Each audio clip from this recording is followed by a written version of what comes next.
Ito yung itsura ng isang bangkay. Wala kang madadala na kahit lalo. Paliban lang sa mga ginawa mong mabuti. Wala. Ito lang po yung itsura. Tingin natin siya. Ang pagtali kung saan yung kaliwang bahagi ng kanyang katawan. Kaliwa ho. Kaliwa. Ito yung kaliwa niya. Hindi ho sa kanan. Bakit? Dahil kapag nilagay siya sa loob ng libingan, nakaside siya sa kanan. Nakahiga siya sa kanyang kanan. So yung tali nandito sa La ilaha illallah Muhammadun Rasulullah. La ilaha illallah Muhammadun Rasulullah. La ilaha illallah Muhammadun Rasulullah. La ilaha. Sana ay tinutunan ninyo ng aral yung tinalakay ni Chef Ismail Dimautang Jr. Yung bagay na iyon ay talagang napakahalaga. Ngayon dito tayo sa second part ng pagligo ng patay. So mga lalaki at mga kababaihan, sana yung lecture ngayon, hindi ito para kang nanood lang sa YouTube na after mong manood, wala na, tapos na. Kaya namin ho ito gustong gawin dito sa inyo dahil hindi natin alam, bukas makalawa may isa sa atin mamatay na hindi natin alam kung sino ang magpapaligo. Opo ka muna. Excited yung bangkay natin. Opo ka muna. Okay lang mo ba nakatayo ako? Okay lang. Ang isa sa mga dahilan bakit minamadali yung paglibing sa isang tao nang dahil sa sinabi ng Rasul sallallahu alaihi wasallam, kailangan madaliin ang paglibing. Bakit? Kung siya ay mabuti, huwag na ninyong patagalin pa na makamit at makuha na niya yung mga reward sa loob pa lamang ng libingan. At kung siya naman ay masama, huwag na ninyong hayaan pa na manatili siya sa mundo at makuha na niya ang kanyang kaparusahan sa loob pa lang ng libingan. Ang gantimpala, ang parusa, hindi po sa kabilang buhay mangyayari. Sa libingan pa lang po, meron ng mga parusang ginagawa. Meron ng mga certain punishments na gagawin at ginagawa ang Allah subhanahu wa ta'ala sa isang bangkay. The moment po na aalis ang lahat ng mga nag-attend sa libingan, the moment na aalis ang lahat, ang pinakahuling yapak ng tao ay maririnig pa ng taong nakalibing. Maririnig niya pa yung yapak ng kanyang mga paa. The moment na aalis yun, darating ang dalawang anghel. Kaagad. At tatanungin siya sa lahat ng kanyang mga ginawa sa mundo. Tatanungin ka, tatlong katanungan. Man Rabbuk? Sino ang iyong Panginoon? Ang tanong na ito, napakadali. Man Rabbuk po. Kahit bata, tatanungin mo, Rabbi Allah. Ang Panginoon ko ay, sino? Sino? Man Rabbuk, ano po ang sagot? Allah. Allah. Napakadaling sagutin. Pero, kung sa mundo, ang sinasamba mo ay syaitan, wallahi hindi mo masasagot. Sumpaman kay Allah, ang sinabi ng Rasul sallallahu alaihi wasallam, ang sasabihin ng taong to, habang buhay siya sa mundo, sinasabi niya na Muslim, pero hindi nagsasamba kay Allah. Ang sasabihin niya sa libingan, la adri, hindi ko alam. Yun yung kanyang sasabihin. Tatanungin ka, ano ang relihiyon mo? Sino ang propeta mo? Hindi mo sinusunod ang Rasul sallallahu alaihi wasallam. Kung ano ang kanyang ipinakutos, yun yung sinusuway mo. Ano ang kanyang ipinagbawal, yun yung iyong ginagawa. Ang masasagot mo sa loob ng libingan, exactly, ito po ang nasasabi mo. Hindi ko alam. Hindi ko alam. Ngayon yung masasaksihan, yun nga, nabubulol na ako. Yung masasaksihan po ninyo ngayon, ay yung proseso ng pagligo sa isang bangkay. Let's assume, ito bangkay. Halimbawa lang, layak din lahu alaykum. Sinabi ng Allah subhanahu wa ta'ala, وَمَا تَدْرِي نَفْسٌ مَاذَا تَكْسِبُ غَدًا وَمَا تَدْرِي نَفْسٌ بِأَيِّ أَرْضٍ تَمُوتُ. At walang nakakaalam sa sino man sa atin kung ano ang mangyayari kinabukasan, at walang nakakaalam sa atin kung saan dako tayo ng lupa daratnan ng kamatayan. Yung ito bilang pagsasadula, Ustad. Bilang pagpapaliwanag ng maayos at nang sa gayon ay makita ninyo ng maayos, baka naman pag pinost ninyo ito, sabihin ninyo na talagang bangkay yung nilagay natin sa harap po ninyo. Hindi ho. Buhay po ito at nakakapagsalita. Nakakagalaw pa naman. Okay. Kanina, tinalakay kanina, kailangan pa ba itong ano? Kailangan pa ba itong? Yung mic. Hindi na kailangan.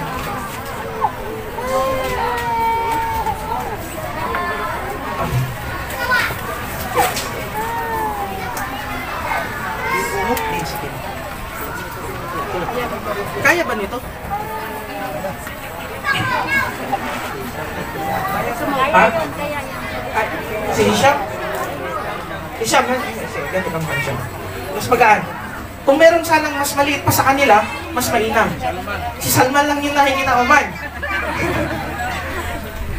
Ano ka, Hisham? Ito ay anak ni Pres.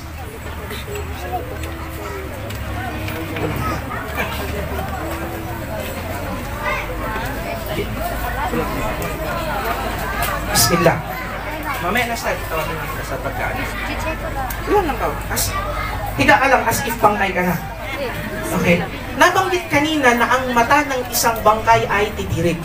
Sabihin na natin hindi pa siya bangkay. Sabihin na natin buhay, naghihinalo. Sabihin natin naghihinalo. Naintindihan po ba yun? Naghihinalo. Ibig sabihin buhay. Ipapakita ko sa inyo kung paano ho yung pagtatalkin. Ang talqin na sinasabi kapag naghihinalo ang isang bangkay, yung lecture po kanina ni Ustad Ismail, talqin, tawag doon, pagpapabanggit ng la ilaha illallah. Ipaparinig mo sa kanya, ibig sabihin, ipaparinig mo ng may kasamang pagtuturo sa kanya. La ilaha illallah. Hindi yung, turo ka la ilaha illallah. Hindi mo pwede yung ganun. Kasi bakit? Mas lalo niyang hindi masasambit. Huwag mo rin pagalitan. Huwag mo rin pagalit. Mamamatay na nga, papagalitan mo pa. Kawawa naman. No? Ituturo mo lang sa kanya ng maayos ang la ilaha illallah. Sasabihin niya ang la ilaha illallah. Ituturo mo sa kanya ang la ilaha illallah. The moment po, Babu, the moment na nabanggit niya ang la ilaha illallah, huwag mo nang tanungin kung ano yung pin ng ATM. O huwag mo nang tanungin saan tinago yung mga pera. The moment na sinabi niya kung yung la ilaha illallah, huwag mo nang sabihin sa kanya o huwag mo na siyang kausapin pa ng kahit na ano salita. Bakit? Ang magiging basihan po ng lahat, okay ka lang ba? Baka mamaya matuluyan ka. Okay. Baka, the moment po na magsabi siya ng la ilaha illallah, yun po yung pinakakinakailangan natin samantalahin. Dahil nga sa sinabi ng Rasul sallallahu alaihi wasallam, dalawang hadith. Una, kanyang sinabi, man qala la ilaha illallah fi akhir hayatihi, la ilaha illallah, ay makakapasok ng paraiso. So, samantalahin na natin, ang pinakahuli niyang sinabi ay la ilaha illallah. Ganun po kahalaga ang salitang ito. Pangalawa, sinabi ng Rasul sallallahu alaihi wasallam, innamal a'malu bi khawatimiha. Sa hadith ni Imam Muslim, ang hadith na ito ay hadith na sahih. Ang lahat ng mga gawain, ang magiging basihan nun ay yung pinakahuling kaganapan, pinakahuling pangyayari.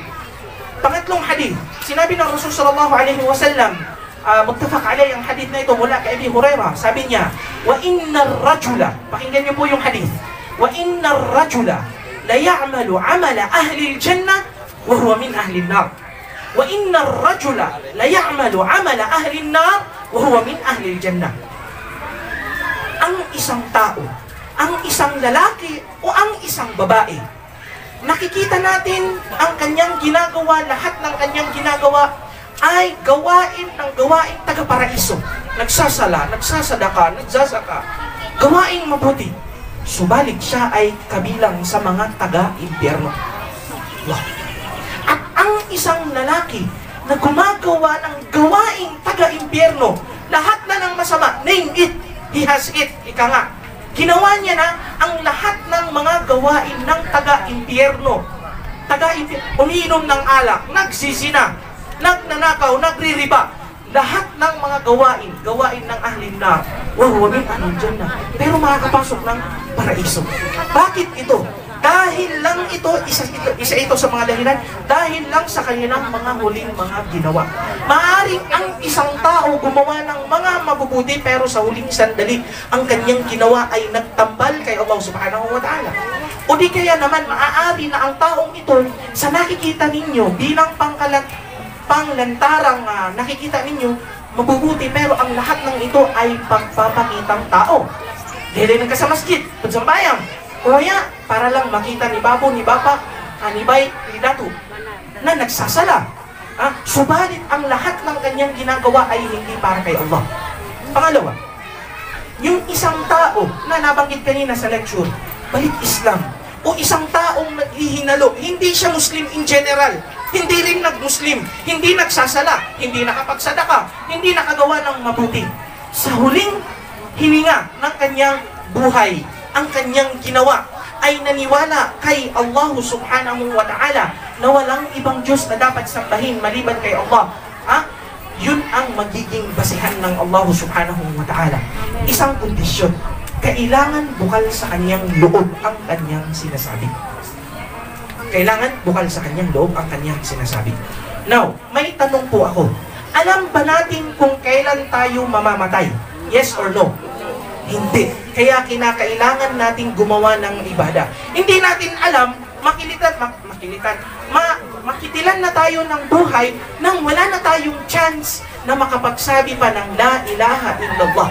Nang wala pang makapag-utos sa atin ng La ilaha illallah. Nang walang makakatalkin sa atin. Napakahirap po nun.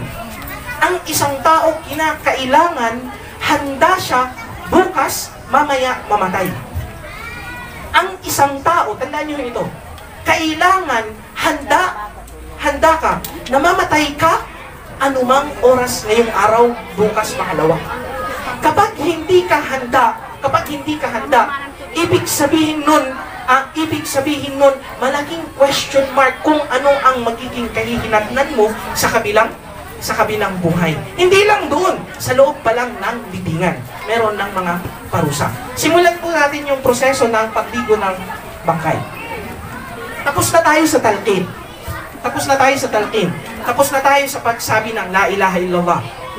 Nakitilan na nawalan na ng buhay. Ang unang gagawin, kanina, isa sa mga sunna ay ang ng kanyang mata. Pagpapasara. Ipipikit ang kanyang mga mata. May non-Muslim ho ba dito? Meron po ba? Natin, meron. Okay. Kami hong mga Muslim, tayong mga Muslim, ang pakikitungo sa bangkay ay kagaya lang ng pakikitungo sa isang buhay.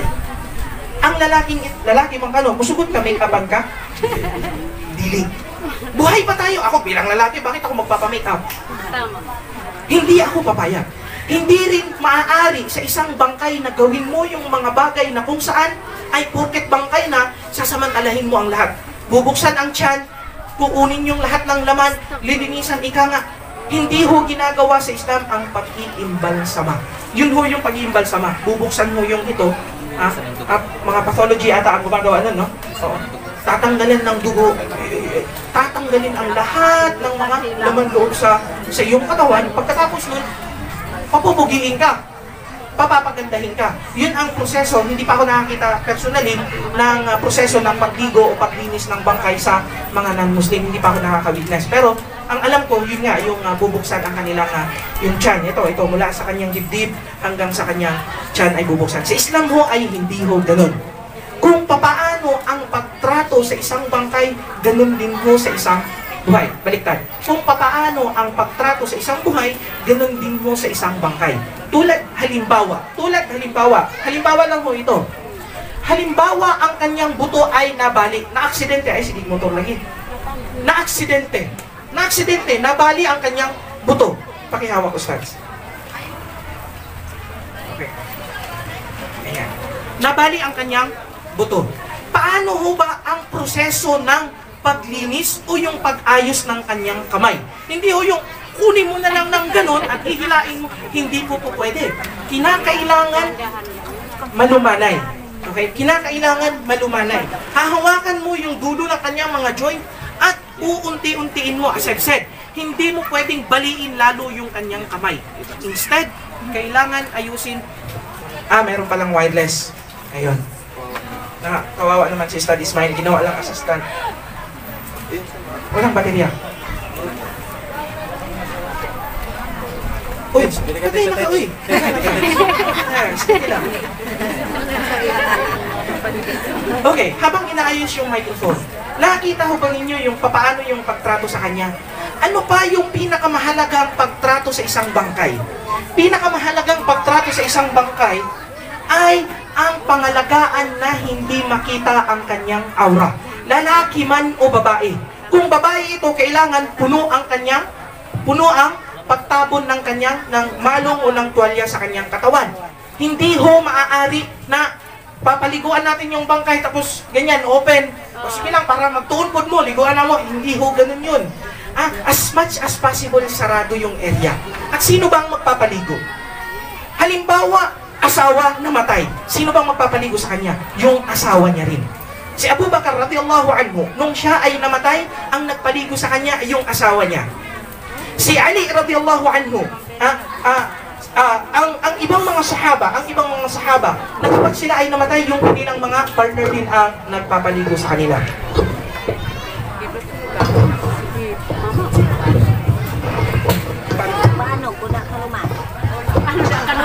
Ifta kaluma.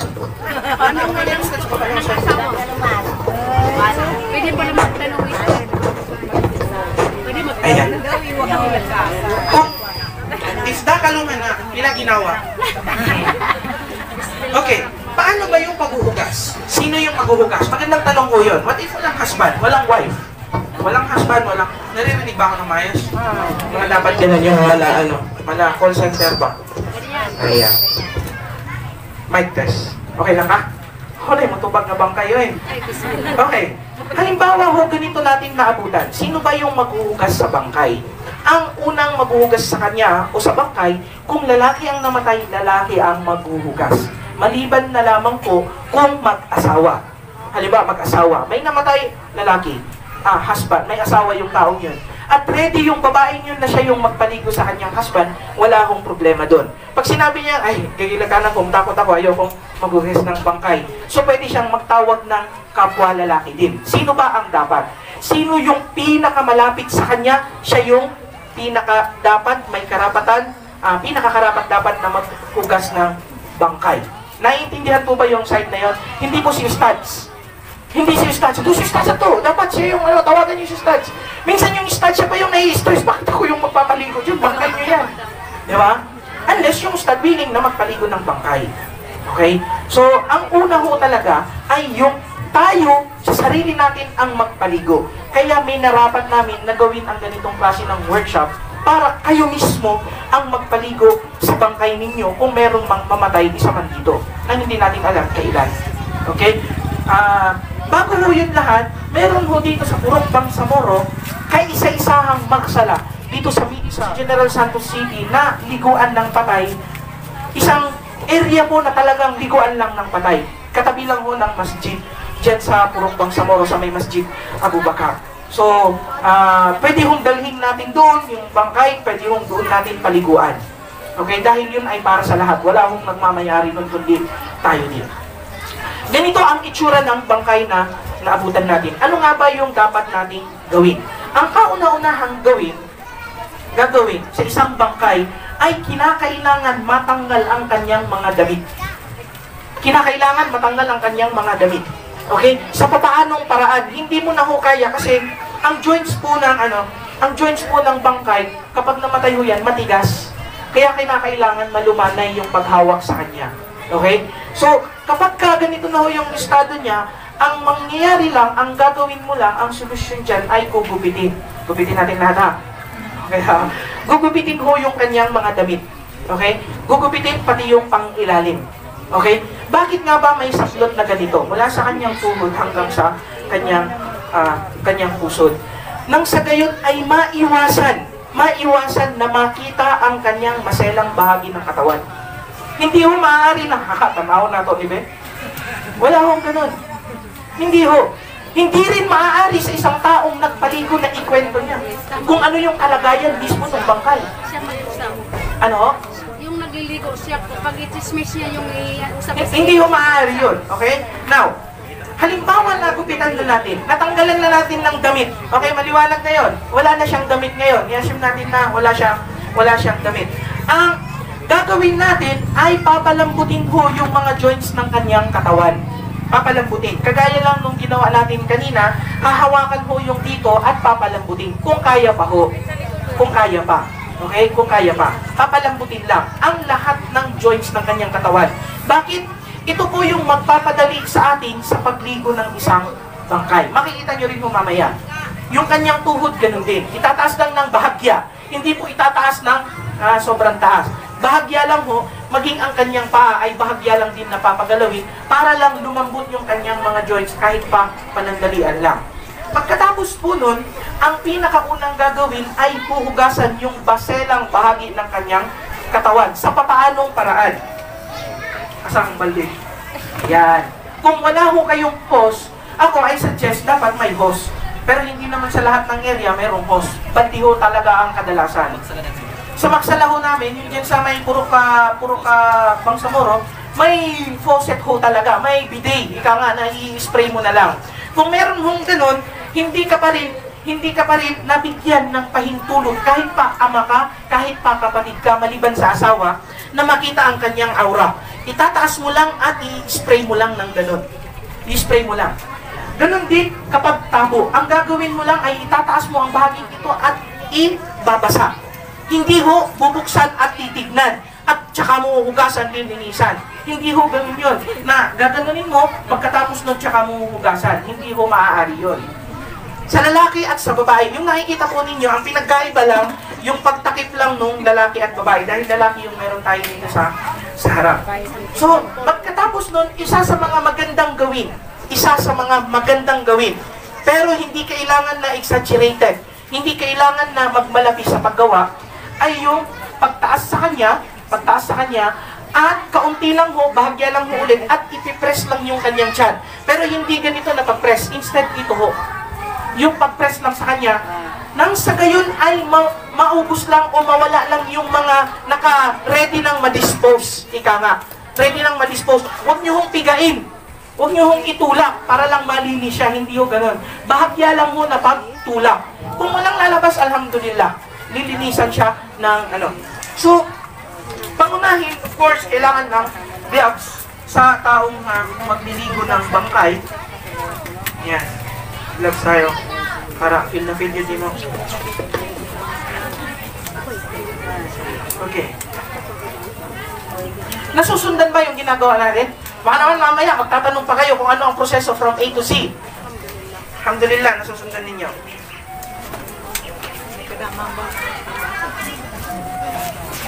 Imagine kung totoong bangkay ito.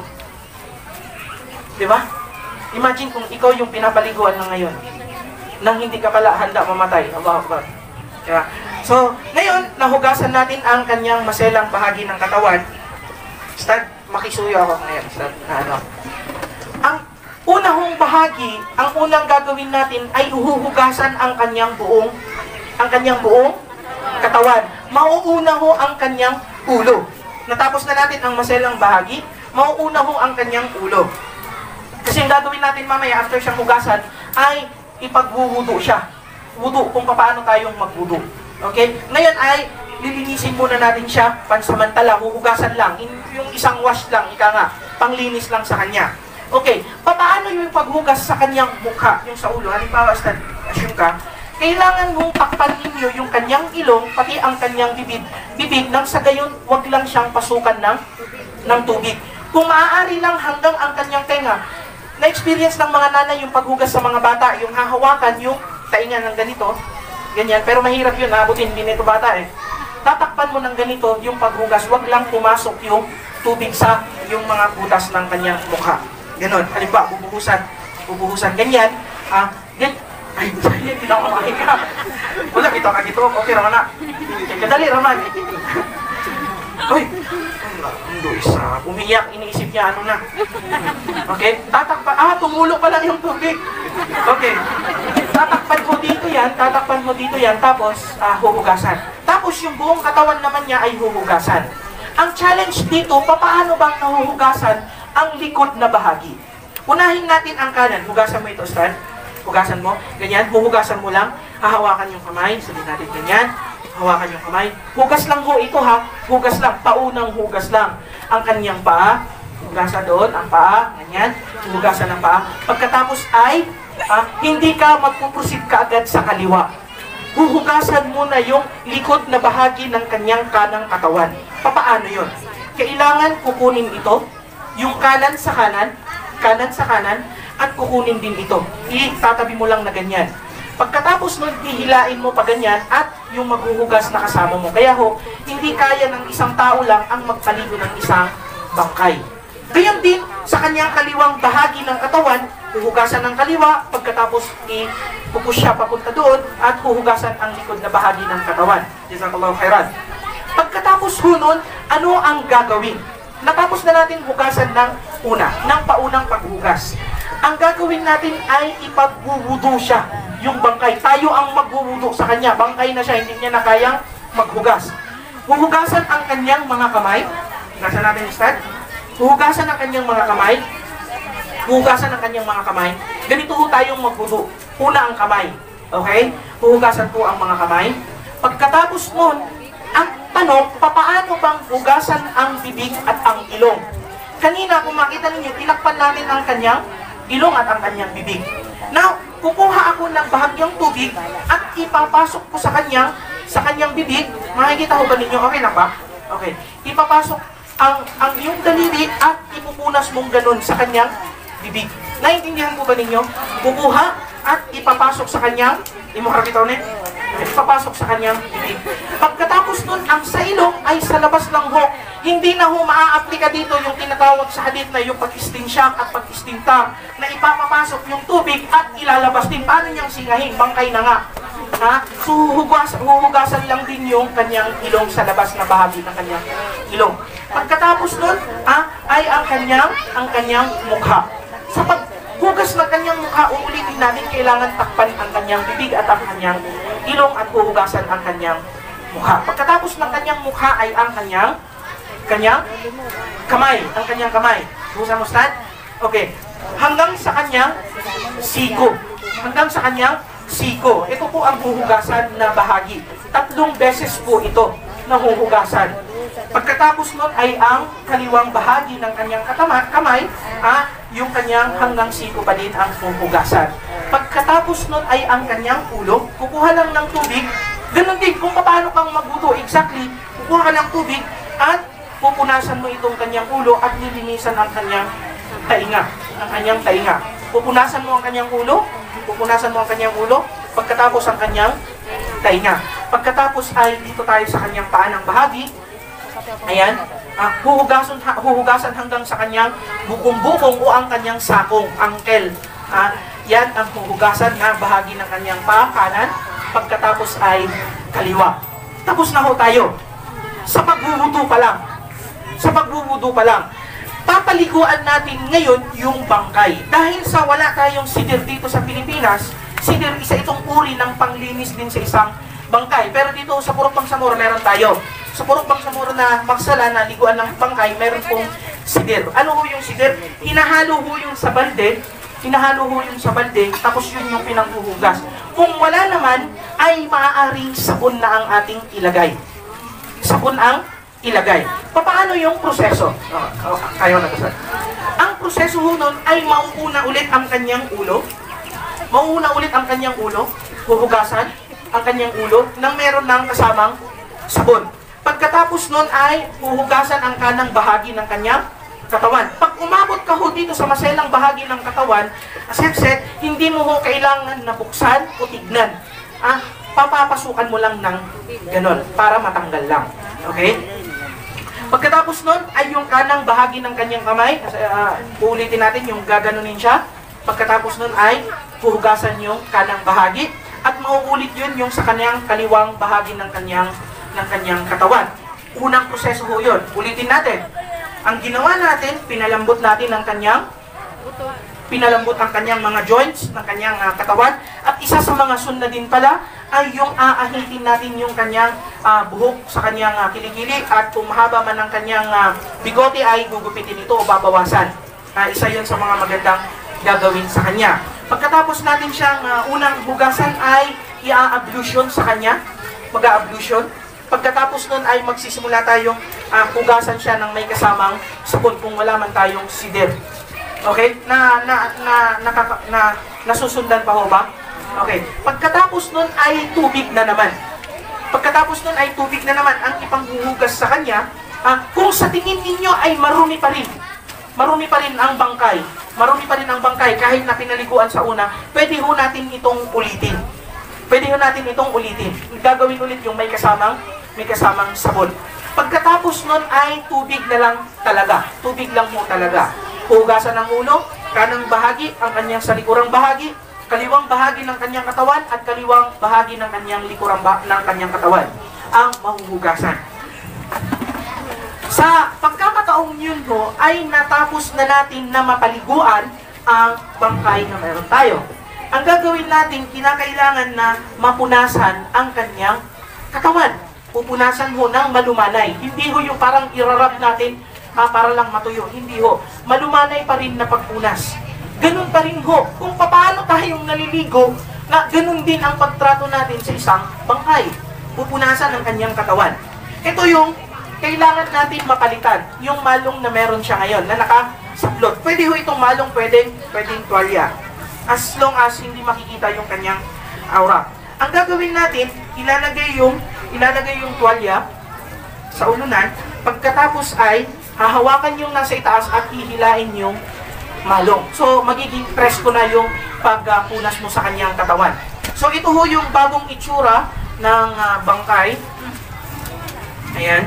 Ito yung bagong itsura. Tapos na ho natin siyang paliguan. Ready na ho siya para sa takfin na tinatawag. Tayo ka. Jazakallahu khairan. Barakallahu fik. Yan ka lang, hindi pa tapos. Pinapatay ka lang, saglit lang. Ayan. Takfin na ho tayo, nabuhay lang saglit. Okay. Paano ba yung proseso ngayon? Tapos na natin siyang napaliguan, malinis na siya. Ililipat natin siya sa isa pang table o pwede din na design din yung pag-process nung paglalagay natin ng kafan. Ang Rasul sallallahu alaihi wasallam, nung siya ay namatay, ay inakfin siya ng tatlong puting tela. Okay? Tatlong puting tela. At kung babae naman ay 5. Okay? Now, okay, tulong ako sa ano. Ayan. Ito ho yung naputol. Run out. Baka na tatanggal. Hindi, run out talaga. Tanawas ako sa loob, Start! Merong electric fan. Naibot. Taibot. Naibot sa mga bataw. Tanggalin. Naibot sa sulod.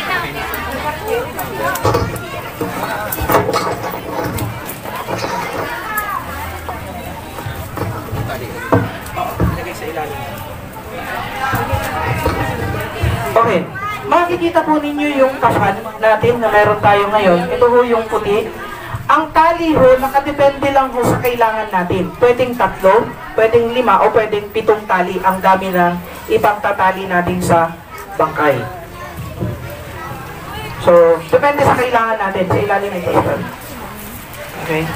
Kahit 5 lang. Pero ito yung ginawa ko. Pang ano. Ayan.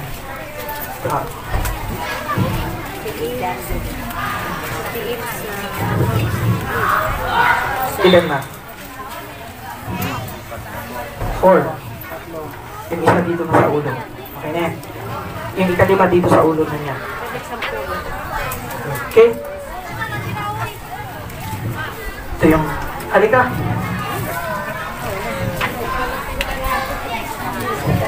Balik ka. Higa ka ulit. Ang sitwasyon niya ho kanina ay nakaganito, di ba? Ito yon, yung kalagayan niya kanina. So, meron ho, maaari ho natin itong palitan. Meron din hong ginagawa, nilalagyan nila ng diaper sa ilalim para lang hindi tagusan kung kinakailangan. Kung hindi naman ay okay lang. So, isa sa magandang gawin din sa kanya, para lang mapangalagaan yung aura niya, pwede ho na manatili, maglagay ng isang malong na babalot sa kanyang maselang bahagi ng kanyang katawan. Para lang kumapal yung dito na bahagi. Pwede hong maglagay ng malong. Let's say, ganito na ang kanyang kalagayan ngayon. Ang gagawin natin ay lalagyan ho ng pabango yung mawabi o sujud. Lalagyan ho ng pabango yung yung mifsal, yung mga bahagi ng katawan natin kapag nagsusujud tayo. Ano ba yun? Yung noo natin at ang ilong, yung dalawang palad at yung dalawang yung tip ho ng mga paa. yun ho yung kailangan na lagyan din ng pabango. Pabango. Okay? Lalagyan natin ng pabango yung itong mga bahagi, yung dalawang kanyang balat at yung kanyang yung dulo ng kanyang paanan. Lalagyan ng So, babalutin natin yung bangkay sa papaano hong paraan, yung pagtali at yung pagbalot sa kanya mismo. Papaano ho yung paraan. Kung nagsasalaho tayo, yung kamay natin nasa itaas, di ba? Ayan, yung kanan nasa itaas.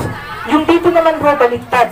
Yung telang nasa kaliwa ang nasa itaas. Yung kanan naman ang nasa ilalim. Ibig sabihin, ang unang pangbalot, ang unang itataas mo ay yung nasa kanang bahagi na tela. Tatakpan kita ha? Okay na. Ang una hong kukunin natin ay yung sa may kanan na bahagi. Kanang bahagi. Okay? So, ito yung mauuna. Pagkatapos nun ay ibabalot yung sa kaliwa. Pakaginawa ka dili. Alhamdulillah. Okay. Yung sa kamay niya, kung paano ho yung pagsasala natin na nakataas ang ganyan. Kung kaya ho natin. At kung hindi naman ay wala hong problema na nakaganito lang. Wala hong masama doon. Kung nakalagay man dito o nakalagay dito. Kung hindi na kaya. Okay? Kung kaya man ay ipuporma natin ng ganito na para tayong magsasala lamang. Okay? Pagkatapos nun ay ilalagay ang kanan. Kaya, ingon lang kung di ka kaginhawa ha. Okay. Tapos nun ay yung sa kaliwa. Okay? Bitin yung natin. Ganyan ka lang. Sige. Yan lang. Kaginhawa ka dili. Ingon lang kung dili ha. Okay. Ginagawa lang ho natin ito for the sake lang na maintindihan ninyo kung ano yung itsura. Okay? Pagkatapos nun ay yung pangalawang balot sa kanya. At ito pala. Pangalawang balot. Ayan. At yung pangatlo. Ayan. Pangatlo. 4 pala yung nailagay nila dito. 4 yung nailagay. Gawin na lang natin, Sad. Ilagay natin yung 4. 3 lang ho ito dapat ha. 4 lang ho yung nailatag dito. Okay. Pag ginawa ka? Okay, alhamdulillah. Ito ho yung itsura ng isang bangkay. Wala kang madadala na kahit na ano. Maliban lang sa mga ginawa mong mabuti. Wala. Ito lang ho yung itsura. Tataliin natin siya.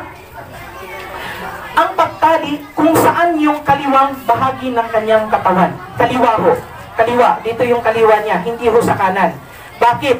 Dahil kapag nilagay siya sa loob ng libingan, nakaside siya sa kanan, nakahiga siya sa kanyang kanan. So yung tali nandito sa kanyang kaliwa. Okay? Yung pagtali sa kanya ay hindi ho dapat na sobrang higpit. May tinatawag silang floral tie ang tawag nila doon. Ganyan, yung malabulaklak lang ho na pagtali. Yun ho yung pagtatali lang sa kanya. Hindi ganun kahigpit at hindi naman ganun kaluwag na mabubukas yung tali o yung tela. Okay lang ka, Sam? Alhamdulillah. Sa kaliwang bahagi. Yung sa dulo ng paa, natali na yan? Okay. Ikaw lang kung di ka kaginhawa ha. Ingat yung nanay ni Sam. Uy! Allahu Akbar. Okay. Ito yung sa kanya, ulo ng bahagi. Ito ho yung sa dulo. Bago ho natin tatakpan ang bangkay, bago ho yun, ay bubuksan natin o maaari nating buksan nang sa gayon lang, ngisi man dayon, nang sa gayon lang ay mahalikan, masulyatan siya ng kanyang pamilya. Nabanggit yun ni Sheikh Ismail na isa sa mga sunna ay yung makahalik ka sa kanyang noo. Yun yung ginawa ni Abu Bakar radiyallahu anhu kay Rasul sallallahu alaihi wasallam nung siya ay pumanaw na. Ang hahalikan ang noo ng pumanaw. Kung hindi naman natin kaya o natakpan na, ay maaari din na habang siya ay nakatakip, doon ka na lang hahalik sa kanyang ulo ng bahagi ng kanyang ulo. Kung halimbawa siya man ay nakatakip ka. So, eto, natali na natin, halimbawa lang. Ayan, para naman mabigyan natin yung ano ng bangkay. Ito ho yung ikapito. Dito ho yung ikalima o ikapitong tali, yung nandito ho banda. Ganyan lang, sir. Makaginawa ano? Okay. Now, okay. Ito ho yung itsura ng bangkay natin ngayon. Ito ho yung itsura ng bangkay natin ngayon. Sa ganitong stage po, maaari na po siyang salahan. Maaari na po siyang salahan ng janaza.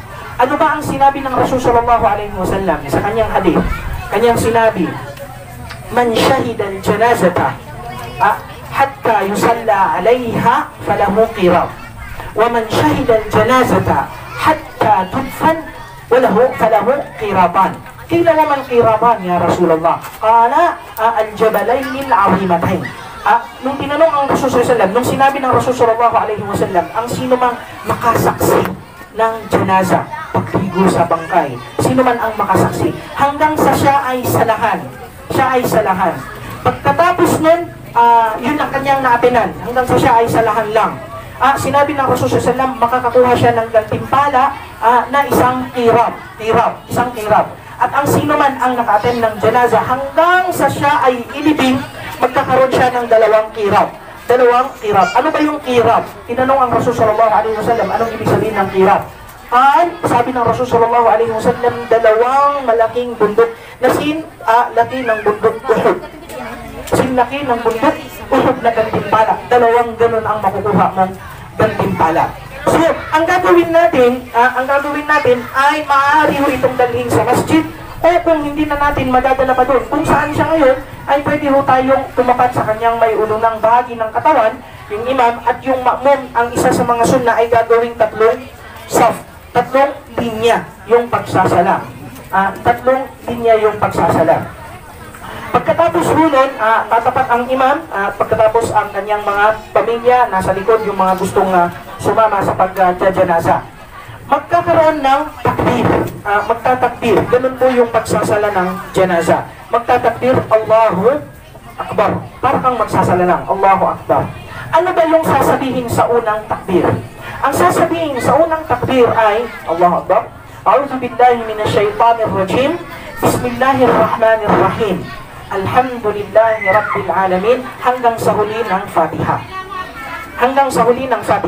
Meron ho kasi na nag-a-attend ng janaza, nagtakbir na lang, nang hindi niya alam kung ano yung dapat na gawin at dapat na basahin. Ngayon, alam na ninyo, sa unang takbir, ang sasabihin at ang babanggitin ay ang hindi ho, A'udhu billah po.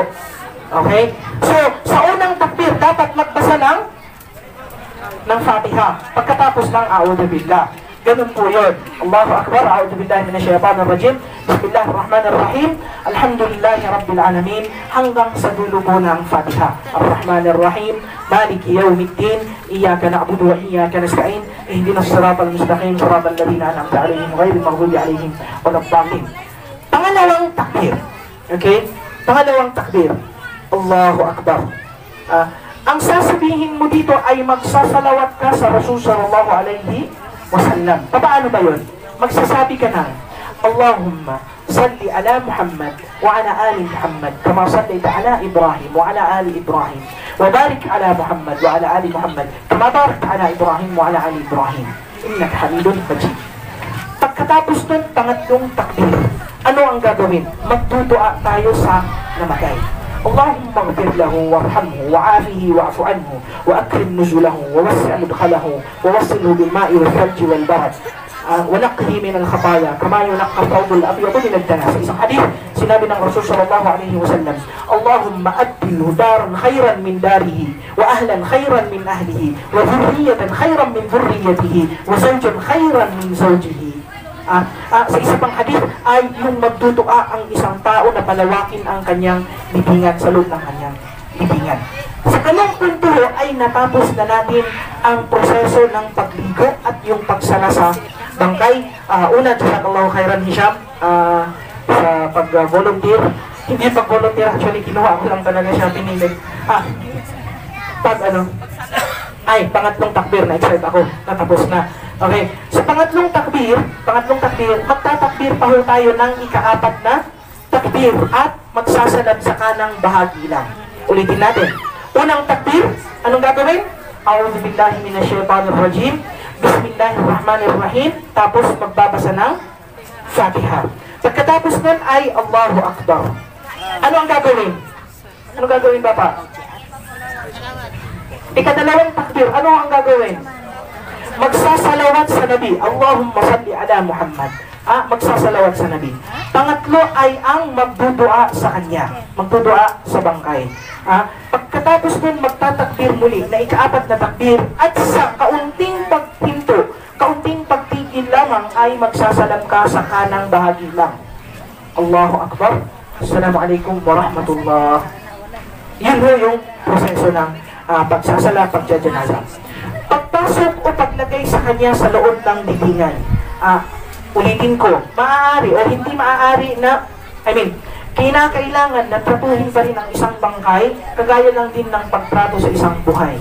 Hindi ho dahil sa ilalagay na siya sa loob ng libingan, ay ihahagis na lang o i-roll na lang siya o ipapatulak na lang doon sa ilalim ng lupa. Hindi ho gawin yun. Ang mangyayari po ay sasampitin at sasaluhin ng mga nasa ibaba, at sa unang pagsalo nila o sa unang paglagay nila sa kanyang libingan ay magsasabi ng Bismillahi Allahu Akbar. Bismillahi Allahu Akbar. Hindi lang po sa pagsumbali ginagawa yon. Okay, maging sa paglibing, magsasabi ng Bismillahi Allahu Akbar. Pagkatapos nun sa mga naglilibing, sa mga nagtatabong sa kanya, isa sa mga sunna na kanilang gagawin, isa sa mga asal ng mga sahaba, kapag sila ay naglilibing, kanilang sinasabi, Allahumma sallim sallim. Iligtas mo nawa kami o Allah subhanahu wa ta'ala mula sa iyong kaparusahan. Allahumma sallim sallim. Yun ho yung sasabihin. Paano ho yung paghaharap? Paano yung paglalagay sa kanyang libingan? Alam na ho nating lahat kung anong itsura ng libingan. Isang malaking hukay, tapos isang maliit na hukay sa tagiliran. Nabanggit kanina ni Ustad Ismail na isa sa mga maling paniniwala na kailangan nakaharap siya sa kibla. Ito ho, kahit saan ho siya nakaharap, pwede ho yun. Pero, paglagay ho natin sa kanya sa ilalim, sa libingan na, ay yung kanyang kanang bahagi ang kanyang hihigaan, ika nga. Yung kanyang kanang bahagi, nakaganyan ho, yung forma ng isang bangkay. So, may nakaligtaan ba ako? What if, halimbawa lang po, ang namatay may COVID. Ngayon, may COVID ngayon. What if may COVID? Ano ang gagawin natin?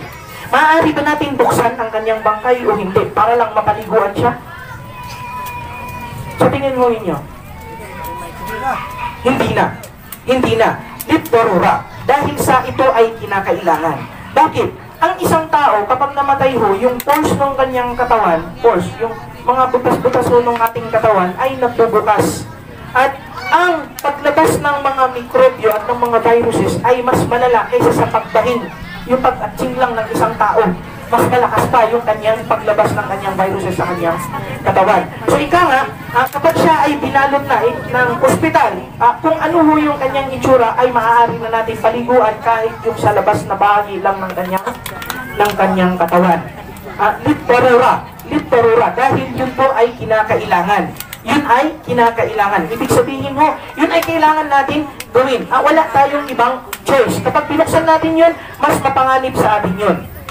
So, anumang darura, anumang kinakailangan talagang gawin ang Allah subhanahu wa ta'ala ay ipinakahintulan sa atin ng Allah subhanahu wa ta'ala na gawin ang isang bagay.